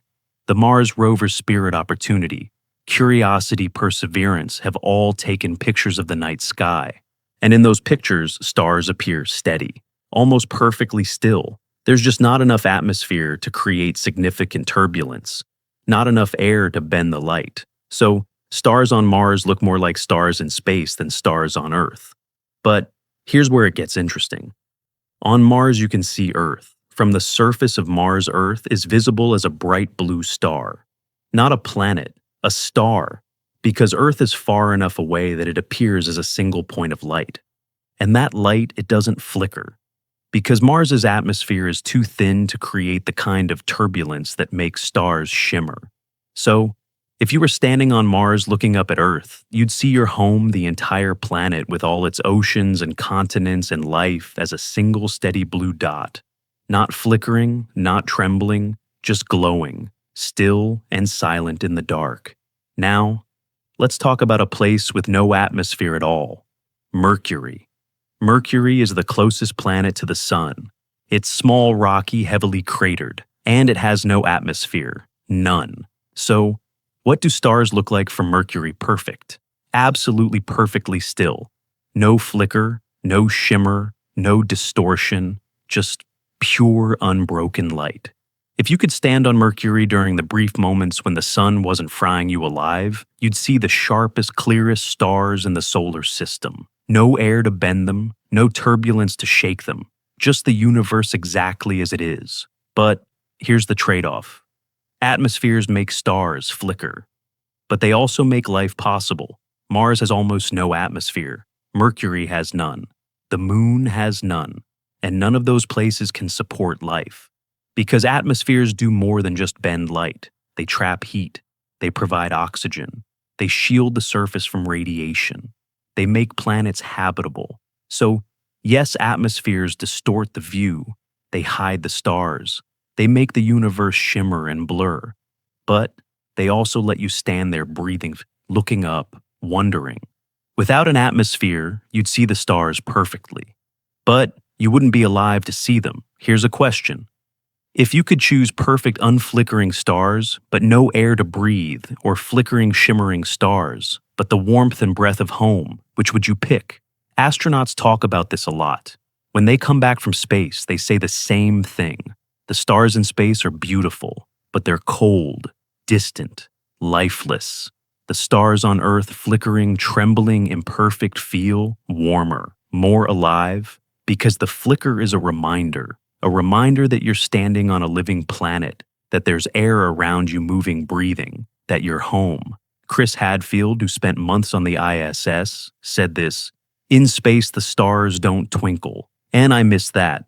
I miss the way they shimmer on Earth, because the shimmer means there's air, and air means life. So here's what we've learned. Stars don't flicker in space. They don't flicker on the moon. They barely flicker on Mars. Because flickering requires an atmosphere. It requires air turbulence, refraction. And most places in the universe don't have that. Most places are airless, lifeless, silent. But Earth has air. Earth has life. And because of that, our stars flicker. They shimmer. They dance. They tremble in the dark. And maybe that's not a flaw. Maybe that's the most beautiful thing about them. Because the flicker, the shimmer, it's proof. Proof that we live on a planet with weather, with wind, with breath. Proof that we're not floating in the void surrounded by silence. We're standing on a world that's alive, and the stars filter through that life, reflect it back to us. They don't just show us the universe, they show us home. So the next time you look up and see a star flicker, remember, that flicker is a gift. It means you're standing on a planet with an atmosphere, a planet that protects you, that shelters you, that lets you breathe. The stars in space are perfect, but they're cold. The stars on Earth are imperfect, but they're warm. And warmth in the end is what matters. We've traveled far from the surface of the Earth, through layers of air, into the mechanics of sight, and finally beyond the atmosphere altogether. We've learned why stars flicker, how we see them, and what happens when the air disappears. But now, as the night deepens and the journey nears its end, there's one last thing to understand: what all of this means. Not scientifically, but quietly, softly, in the space between knowing and feeling. We've walked through light and air tonight, through time, through distance, through the invisible currents that make stars tremble. And now, here at the end, maybe you're lying down. Maybe your eyes are heavy. Maybe the world has grown quieter, softer, smaller. That's good, because this last part isn't about learning anymore. It's about feeling, about letting the science settle into something deeper, about understanding not with your mind, but with the part of you that looks up at the night sky and feels something. Wonder maybe, or smallness, or connection. All of it, none of it, just something. Let's go back to the beginning. We started with a question: why do stars flicker? And now you know. You know it's not the stars, it's the air, the atmosphere, the invisible ocean we live in, constantly moving, constantly bending light. You know it's turbulence, thermals, rising, jet streams, flowing, micro eddies spinning. You know it's refraction light, changing speed, changing direction as it crosses from one density to another. You know it's perspective, where you stand, how high you climb, how much air is between you and the sky. You know it's your eyes smoothing, averaging, filling in the gaps, constructing a version of reality that's close enough. And you know it's the atmosphere itself, proof that you live on a planet with air, with weather, with life. But here's the thing. Knowing doesn't erase the mystery. Even now, after everything we've talked about, when you go outside and look up, the stars still flicker, and it still feels like magic. Because knowledge doesn't replace wonder, it just adds layers. You can know exactly why stars shimmer down to the photon, down to the molecule, and still feel your chest tighten when you see them. Still feel small, still feel connected, still feel like you're part of something vast and ancient and impossible to name. That's the gift of science. It doesn't take away the beauty, it deepens it. Think about the light for a moment. The light touching your eyes right now, if you're looking at a star, traveled for years, maybe centuries. It crossed distances so vast that even light moving at the fastest speed possible takes lifetimes to arrive. And it arrived almost perfectly. Almost. It traveled through the vacuum of space without wavering, without fading, without breaking. But in the last 100 kilometers, the very last stretch, it bent. It wobbled, it trembled, it flickered. Not because the journey broke it, but because it finally touched something. It touched air, it touched home, and that touch, that final interaction, is what you see. The shimmer isn't a flaw, it's proof of arrival. Here's something to think about as you drift towards sleep. Every photon of starlight that reaches you has traveled alone. Light doesn't travel in groups. It doesn't hold hands with other photons. It moves individually, one particle at a time. And yet, somehow billions of photons arrive every second, perfectly coordinated, perfectly timed, creating the image of a star in your mind, each one traveling separately, each one crossing the void alone, and all of them arriving together, just for you. That's what you're seeing when you look up. Not just light, but a kind of impossible choreography. Billions of solo journeys ending in the same place at the same time, creating something whole. Ancient humans didn't know about photons. They didn't know about refraction or turbulence or adaptive optics. But they knew the stars flickered, and they built entire mythologies around it. The Greeks thought the shimmer was divine breath. The Romans saw it as the gods speaking. Indigenous cultures across the world saw flickering stars as ancestors watching, communicating, guiding. They were wrong about the mechanism, but they weren't wrong about the feeling, because the flicker does feel like communication, like the stars are alive somehow, like they're reaching out. And in a way they are, because starlight is the only way the universe can touch you directly. You can't touch a star, you can't hear it, you can't smell it or taste it, but you can see it. You can let its light enter your eye, cross your retina, become a signal in your brain. The stars are 4 light years away, 640 light years away, thousands of light years away. But their light, ancient, patient, impossibly fragile, finds you. And when it does, it flickers. Because it's passing through the air that keeps you alive. There's a poet, I can't remember who said this. The stars are not indifferent. They're just very, very far away. And maybe that's true. Maybe the flicker is the star's way of saying, I see you. I'm here. I made it. Or maybe the flicker is just physics, just air bending light, doing what air does. Both can be true, science and poetry, fact and feeling. You don't have to choose. Here's something Carl Sagan said back in 1980 in his series, Cosmos. The nitrogen in our DNA, the calcium in our teeth, the iron in our blood, the carbon in our apple pies, were made in the interiors of collapsing stars. We are made of star stuff. It's one of the most famous lines in science, and it's true. The atoms in your body, every single one, were forged in the core of a star billions of years ago. That star lived, it burned, and then it died exploding, scattering its atoms across the void. And those atoms drifted for eons, through space, through dust clouds, through the formation of the solar system, until eventually, impossibly, they came together. They became the earth, the oceans, the air, and you. So, when you look up at the stars, you're not just looking at distant suns. You're looking at your ancestors, your origin, the furnaces that made you possible, the flicker you see. That's family calling across the dark. And maybe that's why the shimmer feels so important. Why it matters even though it's just refraction. Because on some level, some deep wordless level, we know. We know we're connected to the stars, not metaphorically, literally. We're made of the same substance, the same light, the same dust. And when starlight flickers through the air, when it bends and trembles before reaching your eyes, it's completing a circle that started billions of years ago in the heart of a dying star, and ends here, now, in you. Have you ever felt that? That strange sense of connection when you look at the stars, like you're remembering something you never learned. That's not mysticism, that's chemistry, that's physics. That's the atoms in your body, recognizing their origin. So, here we are, at the end. You know why stars flicker now. You know the science, the history, the mechanics.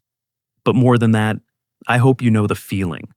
The feeling of standing at the bottom of an invisible ocean, looking up at fires burning trillions of miles away.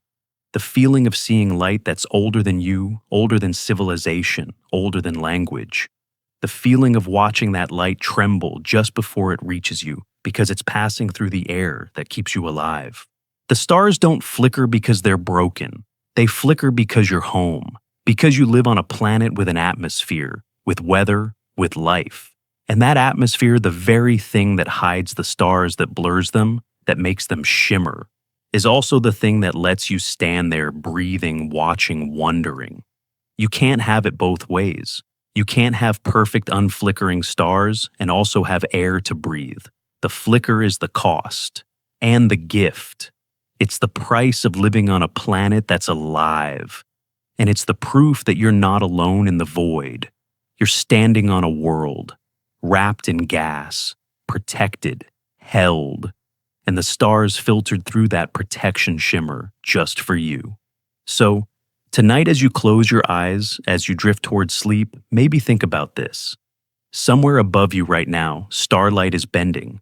It's passing through invisible currents, through pockets of warm and cool air, through the breath of the planet.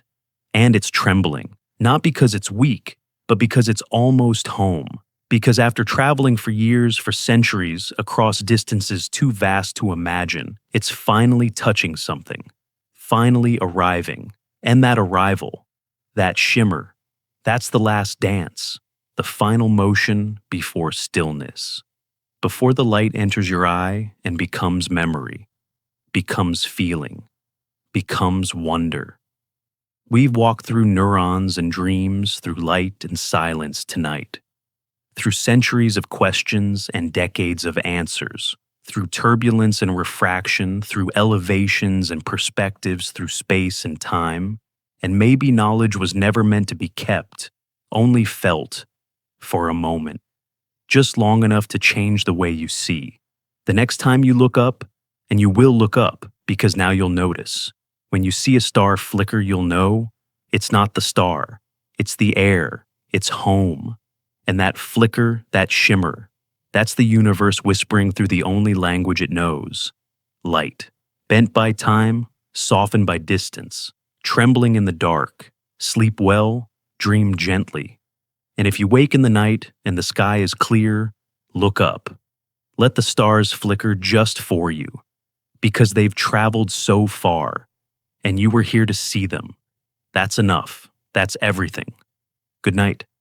Thank you for being here, for listening, for drifting through this quiet journey with me.